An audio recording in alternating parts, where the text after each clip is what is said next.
আসসালামু আলাইকুম। আমি মোহাম্মদ তৌফিক হাসান সচেতন মহলের পেজ থেকে সচেতনতার বার্তাতে আরো একটি ভিডিওতে চলে আসলাম। আজকে যে বিষয়টি নিয়ে আলোচনা করব খুবই গুরুত্বপূর্ণ এবং তাৎপর্যপূর্ণ। সেটা হচ্ছে হাদি হত্যার বিচার। আজকে প্রায় ১ মাস কেটে গেছে হাদি হত্যার বিচার আমরা এখনো পাইনি।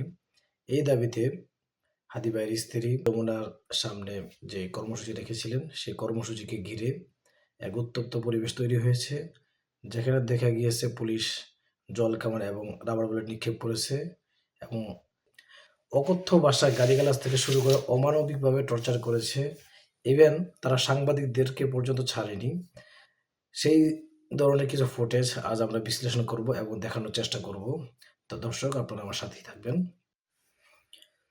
দেখুন, শরীফ ওসমান হাদি হত্যার বিচারের দাবিতে যারা অবস্থান কর্মসূচি রেখেছিল তাদেরকে পুলিশ নিবৃত্ত করার জন্য কি নির্মমভাবে জলকামান থেকে গরম জল নিক্ষেপ করছে এবং সেখানে বুলেট রাবার পর্যন্ত পুলিশ নিক্ষেপ করেছে।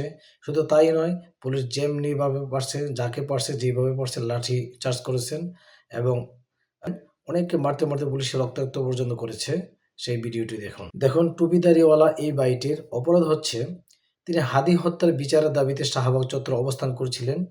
সেই জন্য পুলিশ তাকে অমানবিকভাবে টর্চার করছিল এবং নীরবতা যে একটি প্রতিবাদের ভাষা হতে পারে তা এই ভাইটির দেখুন, হাদি হত্যার পর ইনকিলাব মঞ্চের সবচেয়ে গুরুত্বপূর্ণ ব্যক্তি হিসেবে আমরা জাবেরকেই চিনি। জাবের ভাইকেও পুলিশ টর্চার করা থেকে বাদ দেয়নি। তাকেও কি নির্মমভাবে টর্চার করেছে।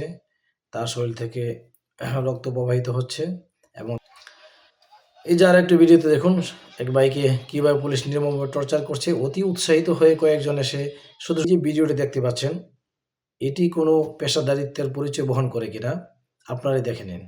একজন পুলিশ কনস্টেবল এই ধরনের কাজ কিভাবে করেন? আজ একজন মানুষ দৌড়ে যাচ্ছেন এবং তিনি সাংবাদিক কর্মী। যতটুকু ভিডিওতে বোঝা যাচ্ছে তিনি একজন সংবাদকর্মী। তাকেই যদি এভাবে একজন পুলিশ হেনস্থা করতে পারে, এভাবে শাস্তি দিতে পারে, তাহলে আপনি আর আমি কে ভাই? দেখুন, মহিউদ্দিন রনি যাকে আমরা সকলেই চিনি। তো হাদি হত্যার বিচারের দাবিতে তিনিও গিয়েছিলেন সেখানে। তাকেও পুলিশ ছাড় দেয়নি। তাকেও নির্মমভাবে টর্চার করেছে এবং তাকে হাসপাতালে নিয়ে ভর্তি অবস্থায় রাখতে হয়েছে পর্যন্ত। জি দেখুন, পুলিশ যাকে পাচ্ছে যেভাবে পাচ্ছে বেদম ধরে পিটাচ্ছে আর কি তার অঙ্গভঙ্গি। যে সময় হোক, সময় পাল্টাবে অবশ্যই এবং এগুলোর বিচার হবে।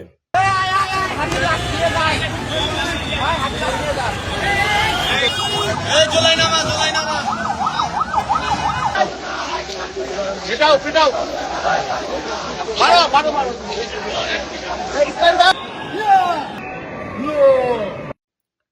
পরিশেষে বলবো, আগামী 12ই ফেব্রুয়ারির পর নতুন এক বাংলাদেশের সূচনা হবে। তখন দেখা যাবে যে এরা ঠিক কোথায়, কোথায় লুকায়।